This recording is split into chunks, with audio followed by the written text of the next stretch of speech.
വിവിധ ഇടങ്ങളിൽ NIA പരിശോധന 5 സംസ്ഥാനങ്ങളിലായി 22 ഇടങ്ങളിലാണ് പരിശോധന നടക്കുന്നത്.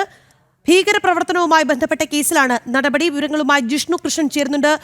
ജിഷ്ണു, 5 സംസ്ഥാനങ്ങളിലായി നടക്കുന്ന 22 ഇടത്തെ പരിശോധന എങ്ങനെയാണ് പുരോഗമിക്കുന്നത്? എവിടെയൊക്കെയാണ് പരിശോധന? വിവിധ ഇടങ്ങളിൽ NIA പരിശോധന പുരോഗമിക്കുന്നു എന്ന വാർത്തയാണ് ഇപ്പോൾ ഡൽഹിയിൽ നിന്ന് പുറത്ത് വരുന്നത്. 5 സംസ്ഥാനങ്ങളിലാണ് പരിശോധന നടക്കുന്നത്. 5 സംസ്ഥാനങ്ങളിലെ 22 ഇടത്ത് NIA പരിശോധന നടക്കുന്നു എന്നുള്ളതാണ്. ഭീകരപ്രവർത്തനവുമായി ബന്ധപ്പെട്ട കേസിൽ NIA നടപടി എന്നുള്ള വാർത്തയാണ് നമുക്ക് ലഭിക്കുന്നത്. വിവരങ്ങൾ ജിഷ്ണു കൃഷ്ണനാണ് നമുക്ക് നൽകുക.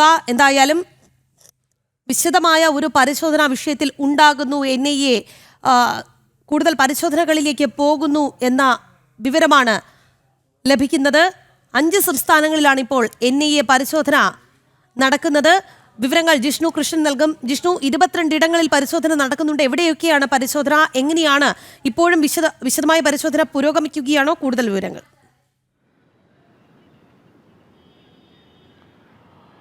ഇന്ന് പുലർച്ചെ മുതലാണ് 5 സംസ്ഥാനങ്ങളിലായി 22 ഇടങ്ങളിൽ ദേശീയ അന്വേഷണ ഏജൻസിയുടെ പരിശോധന ആരംഭിച്ചത്.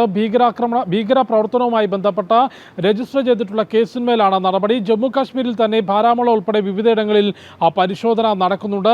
ഭീകരപ്രവർത്തനം കൂടാതെ ഭീകരവാദ റിക്രൂട്ട്മെന്റ്, ഭീകരവാദത്തിനുള്ള സാമ്പത്തിക സമാഹരണം, ഇതുമായി ബന്ധപ്പെട്ടുള്ള അന്വേഷണമാണ് ദേശീയ അന്വേഷണ ഏജൻസി നടത്തുന്നത്. മുൻപ് ഭീകരവാദ പ്രവർത്തനവുമായി ബന്ധപ്പെട്ടുവെന്ന് കണ്ടെത്തിയവർ, ഒപ്പം ഭീകര സംഘടനകളുമായി ബന്ധമുള്ളവർ, മുൻപ് അറസ്റ്റിലായവരിൽ നിന്ന് ലഭിച്ചിട്ടുള്ള വിശദാംശങ്ങളുടെ അടിസ്ഥാനത്തിലും ചോദ്യം ചെയ്തതിൽ നിന്ന് ലഭിച്ച വിവരങ്ങളുടെ അടിസ്ഥാനത്തിലുമാണ് ഇത്തരത്തിലൊരു വിശദമായ റെയ്ഡ് ഇന്ന് പുലർച്ചെ മുതൽ ദേശീയ അന്വേഷണ ഏജൻസി നടത്തിയിട്ടുള്ളത്. 5 സംസ്ഥാനങ്ങളിലായി 22 സ്ഥലങ്ങൾ, കൂടാതെ കേന്ദ്രഭരണ പ്രദേശമായിട്ടുള്ള ജമ്മു കാശ്മീരിലും ഈ റെയ്ഡ് നടക്കുന്നുണ്ട്. ഇതിൻ്റെ വിശദാംശങ്ങൾ NIA അറിയിക്കും എന്നുള്ളതാണ് മനസ്സിലാക്കുന്നത്. ലാപ്ടോപ്പും ഫോണും ഉൾപ്പെടെയുള്ള ഡിജിറ്റൽ ഉപകരണങ്ങൾ പിടിച്ചെടുത്തിട്ടുണ്ട്.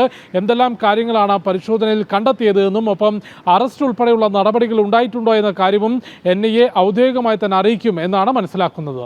രാഖി. ശരി ജിഷ്ണു, വിവിധ ഇടങ്ങളിൽ NIA പരിശോധന പുരോഗമിക്കുകയാണ്. 5 സംസ്ഥാനങ്ങളിലായി 22 ഇടത്താണ് പരിശോധന നടക്കുന്നത്. ഭീകരപ്രവർത്തനവുമായി ബന്ധപ്പെട്ട കേസിലാണ് നടപടി എന്നാണ് ലഭിക്കുന്ന വിവരങ്ങൾ.